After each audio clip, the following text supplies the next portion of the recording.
এই মুহূর্তে দাঁড়িয়ে আছি গফুরপুর বরেজে, জঙ্গিপুরে গফুরপুর বরেজে। গত মহরমে 26 তারিখ শুক্রবারের দিন একটি ছেলে নিখোঁজ হয়েছে।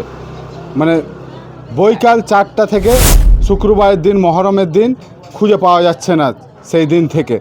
তো নাম তার হাসনাত শেখ, বাবার নাম আজিজুর রহমান। তো সেই দিন কী হয়েছিল, কী ঘটনা ঘটেছিল আমরা জেনে নেব তার বাবার মুখ থেকে। হ্যাঁ, কী হয়েছিল সেদিন? আসরের সময় বাড়িতে ছিল। আসর পর থেকে ছেলের নিখোঁজ বেলা 4টার পর থেকে।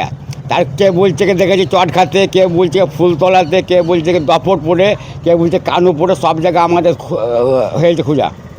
দুপুরবেলায় বাড়িতে ছিল? হ্যাঁ, দুপুরে ছিল, জুম্মার নামাজ পড়েছে, আসর পর্যন্ত ছিল বাড়িতে। আসর পর থেকে নিখোঁজ। তো মহরমের দিন কোথাও কি কোনো বন্ধুর সঙ্গে ঘুরতে গেছিল জানেন? কেউ ডেকেছে বলতে পারবো না। বলতে পারবেন? হ্যাঁ, ঢোলে আওয়াজ পেয়ে যাও, তাল তালে গিয়েছে। ছেলেটা হচ্ছে প্রতিবন্ধী, আর 23-24 বছর বয়স। আচ্ছা, ওর আধার কার্ডটা দেখান। আর ফাঁড়িতে ডায়েরি করেছেন? হ্যাঁ হ্যাঁ, ফাইন।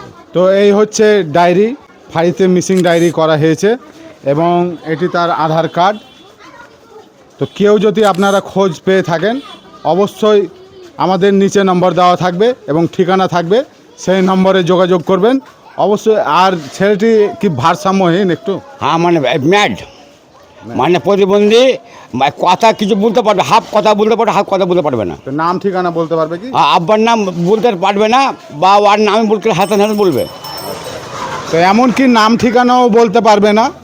হ্যাঁ, তো আপনারা অবশ্যই যদি দেখে থাকেন তাহলে খোঁজ দিবেন, নিচে নম্বর দেওয়া থাকলো এবং ঠিকানা দেওয়া থাকলো, অবশ্যই আপনারা ফোন করবেন। আমি জসিম জঙ্গিপুরি, আপনারা দেখছেন জঙ্গিপুর লাইভ।